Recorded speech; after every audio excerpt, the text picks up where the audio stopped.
Good afternoon and welcome to From Where We Are, stories of news and culture through the lens of USC and Southern California. I'm David Sosa, coming to you live from Studio B in USC Annenberg Media's Center.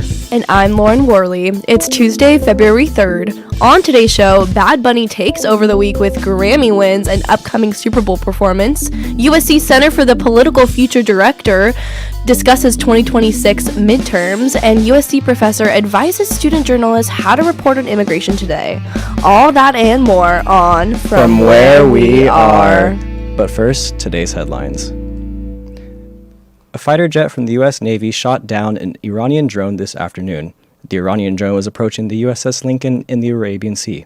The escalation comes as the Trump administration considers military action against Iran. Los Angeles law enforcement officials continue to crack down on local sex trafficking, including along Figueroa Street. Agencies were mobilized across California to provide resources for victims of these crimes. Hundreds of suspects have been arrested thus far. The Walt Disney Company has announced who will become the next CEO. Josh D'Amaro, the current theme parks chief, was voted in a unanimous decision on Monday evening. He will succeed Disney CEO Bob Iger, who was first elected to the position in 2005. Full disclosure, Iger is married to Annenberg Dean Willow Bay. USC Gold School of Law is allowing lawyers from the U.S. Department of Homeland Security to participate in a recruiting event on February 12th. An open letter written by students denounced the decision and urged USC to disinvite the attorneys from the recruiting event. The USC Dornsife Chair in Neuroscience asked for funding from Jeffrey Epstein in 2013, according to emails released by the Department of Justice. Antonio Damasio also visited Epstein at his New York home. Damasio denies knowing of the charges against Epstein at the time. He did not receive funding. Those are some of today's headlines.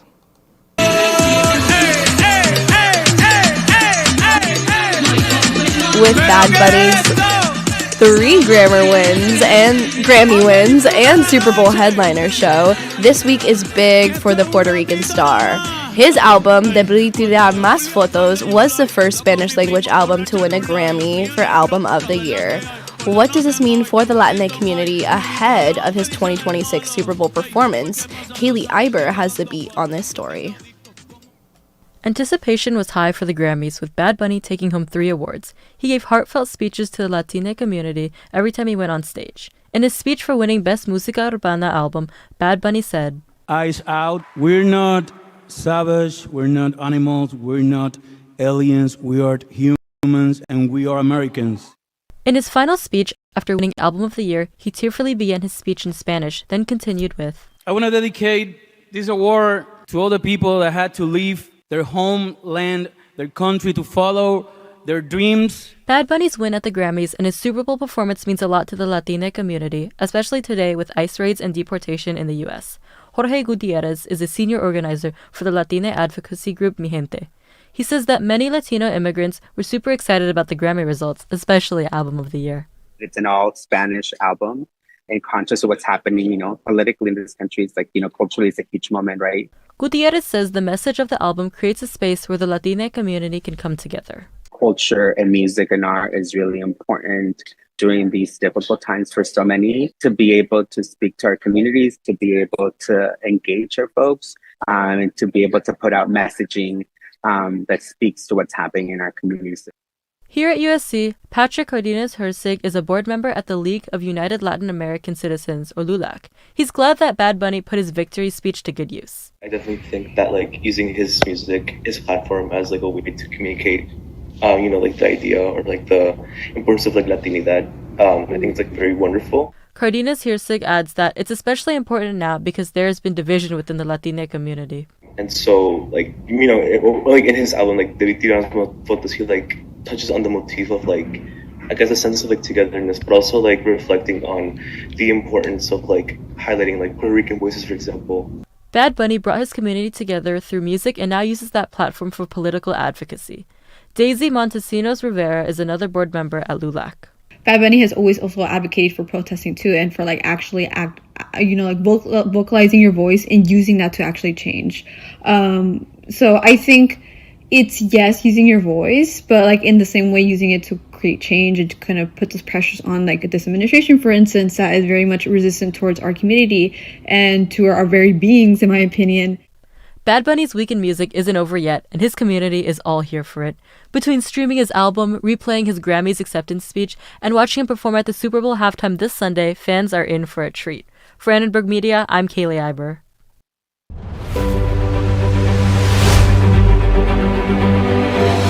In just 9 months, Americans will once again cast their ballots in the midterm elections. The goal for both parties is to gain more congressional seats. Currently, the Republicans have majority control over both the House and the Senate. Historically, midterm elections are a reflection of the performance of the incumbent party. What are the issues on the table this time? How are Americans feeling about it all? What's next for President Trump and for the makeup of Congress? Nicholas Corral has a story. To take the political temperature of American voters, we spoke with the director of USC's Center for the Political Future, Bob Schrum. He says voters in both parties are in a mood. Divided, angry, confused. People have gone to their corners. They just glare at each other. We have often seen the presidency as a unifying force in America. It's not a unifying force today. It's a dividing force. Schrum says if the midterms are free and fair, the Democrats are likely to win the House by a substantial margin, and they have a chance to take the Senate if they campaign on what's most important to voters. Obviously, they have to talk about issues of affordability or the economy, what's happening, what things cost. But I also believe that they're going to talk about how presidents should behave, how the laws should be observed, how the Constitution should be observed, because I think suddenly that's become very important to voters. How are things looking on the Republican side? Republican candidates face a dilemma in the midterms. Schrum says Republican candidates need Trump's endorsement, but since the president has not been performing well in the polls, congressional candidates may not want much Trump in their campaigns. Well, he's underwater in terms of his approval rating in 38 states, his net approval. Immigration, which used to be his best positive issue, is now actually a net negative for him. I think partly because of the conduct of ICE, what we've seen in Minnesota, but it's happened everywhere. It's happened in Los Angeles. And so that's all having an impact. If Schrump's predictions come true, and the Democrats take the House, how would having a blue majority change what we're seeing on the streets of America? There will be a real reining in of ICE and the methods we're using to enforce immigration laws. That's number one. And number two, Democrats will have the subpoena power and will be able to investigate this administration. And that will make a big difference. That's how it looks at the current moment, according to Bob Schrum of USC's Center for the Political Future. Given the pace of current events lately, we can expect a lot to change between now and the November midterm elections. For Annenberg Media, I'm Nicholas Corral.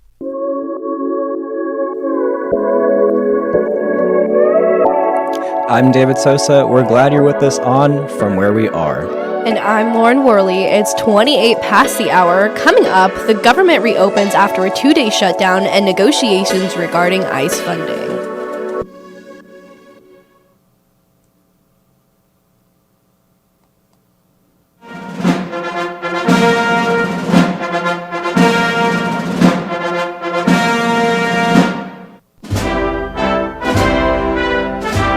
On Tuesday, the partial government shutdown ended after the Republican-led House passed a funding package. 5 agencies received funding through the end of September, the Pentagon, as well as the state, education, treasury, and labor departments. But the Department of Homeland Security was only funded through the end of next week, with Congress at a stalemate over immigration enforcement. Anya Motwani has a story. The partial government shutdown began this past Saturday amid clashes in Congress over the Trump administration's immigration policies. Democrats vowed last week to withhold support for the $1.3 trillion package unless funds went toward additional training and oversight for immigration officers and detention facilities. Ramped-up immigration enforcement in Minneapolis recently led to the deaths of protesters Alex Preddy and Renee Nicole Good, both shot by immigration officers, and at least 6 people are known to have died in immigrant detention so far this year. Jonathan Aronson is a professor of communication at the University of Southern California. He views the shooting deaths in Minneapolis, both caught on video, as a catalyst for the shutdown. It was too visible. The defense of people shooting other people was too blatant. And as a result, opinion pieces against ICE and its tactics seem to have markedly shifted. That gave the Democrats a specific opportunity to push with this renewal that they wanted reforms with ICE or they wouldn't fund Homeland Security. Today, Homeland Security got a 2-week stopgap. This allows Democrats to continue negotiations for more restrictions and oversight. If no agreement is approved by Congress by February 13, the agency will be shut down. But in practice, the U.S. Immigration and Customs Enforcement agents carrying out these operations will continue working. ICE received about $75 billion from the Big Beautiful Bill that passed last summer. Anything is possible, but neither side seems on the verge of caving. The Republicans want to pile new conditions on, including attaching the voter save bill, which is making you have to show proof of citizenship to register. The Democrats are coming back saying, not really, we don't want to do that. Democrats want for ICE agents to wear body cameras and to impose restrictions on face coverings when on active duty. However, Republicans are saying, but this would put them in danger, and therefore we won't remove the masks. And that's going to be, I think, the hardest one to resolve.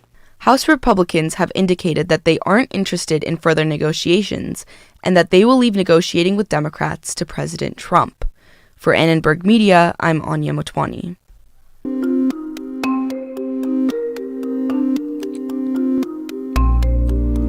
On Friday, independent journalist Don Lemon was arrested on federal civil rights charges for allegedly interfering with a Minnesota church service. Lemon says he was covering the news. Last night, the DOJ sent a team of federal agents to arrest me in the middle of the night for something that I've been doing for the last 30 years, and that is covering the news. The First Amendment of the Constitution protects that work for me and for countless of other journalists. Now, many journalists have questions about whether their reporting puts them at risk. Lizzie Solorzano spoke with a longtime immigration reporter, John Guerrero, about how journalists approach their work amid current threats. I'm here with Jean Guerrero, a visiting associate professor of journalism here at USC, who's also an expert in social justice. Jean, one thing I want to ask is that you've spent years covering immigration, and we're now seeing it become riskier for journalists. So one thing we want to know is, how has reporting changed on this beat in the past few years? I think one of the most pronounced changes is the fact that journalists who have been historically excluded from the conversation, who were slowly starting to see new opportunities to cover these issues and to have their voices uplifted within the news media, and whose perspectives are really important because they are, in many cases, from these communities that are under attack. Now we're seeing a regression where those same journalists that were finally having opportunities to have their voices heard are now in extreme danger when they do so, or they run the risk of putting family members and people close to them in danger. So when students are going out there and reporting, what should students know about their rights when reporting on the protests? And I almost hate to ask, but is it still worth knowing your rights even when we see the immigration enforcement completely disrespecting them and not following them? I wouldn't say that it's not worth knowing your rights. It's absolutely worth knowing your rights. But at the same time, it means that I think journalists have an opportunity to be a little more creative or a lot more creative than they've ever been. So maybe instead of going out and covering the action in terms of raids and arrests, there are other ways to make an impact. I'm not saying that journalists shouldn't be doing that. They absolutely should. But those who are concerned about their safety have other ways that they can make a significant impact, such as by highlighting the ways that immigrant communities are surviving in this moment, highlighting areas of strength and resilience In order to highlight those stories of hope and resistance that you mentioned during a time where communities are just so afraid and sometimes unwilling to talk to reporters or talk to the media, how can student reporters build trust with these vulnerable communities without putting their sources at risk? So it requires being a lot more flexible in terms of anonymity than we've ever been. So I think that also entails a little bit of creativity. If you're using video, how are ways that you can record close-ups of hands and household items that convey who a family is or who an immigrant is without putting them in jeopardy?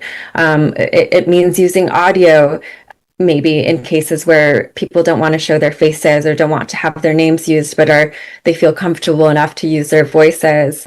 Approaching it as a collaboration and as a relationship with a common goal, as opposed to an extractive interview. So after everything that we've discussed, what do you think is one thing that every student journalist should remember when reporting on such a sensitive topic like this one?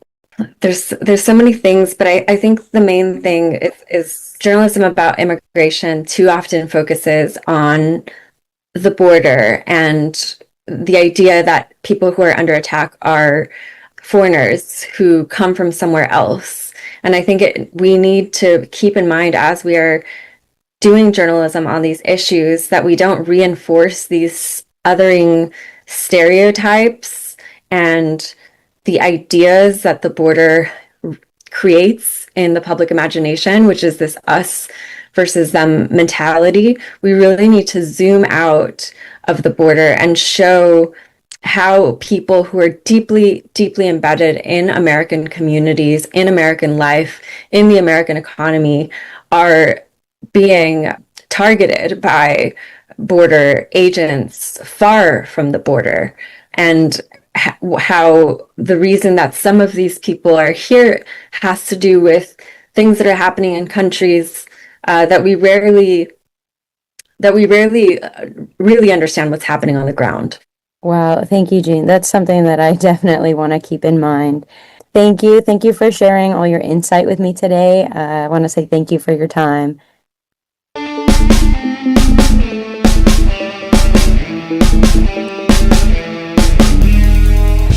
And that's all we have time for on today's From Where We Are. Amy Contreras executive produced today's show. Val Vidal produced today's show. We also had help from Jean Spall, Sofia Contreras, Vanya Arakelian, Michael Spatanis, and Nick Carell. Our audio director is Leslie Berenstein Rojas. Our board operator is Grayson Solomon. Our live stream manager is Kayla Shu. And Derek Renfro composed our theme music. Catch us live on YouTube at Annenberg Radio News Monday through Thursday at 5 p.m. Subscribe to From Where We Are, wherever you're listening right now. Finally, don't forget to follow us on Instagram at Annenberg Radio. I'm David Sosa. And I'm Lauren Worley. From all of us at Annenberg Radio, wherever you are, we hope you'll join us again for From Where We Are. Yay, everyone.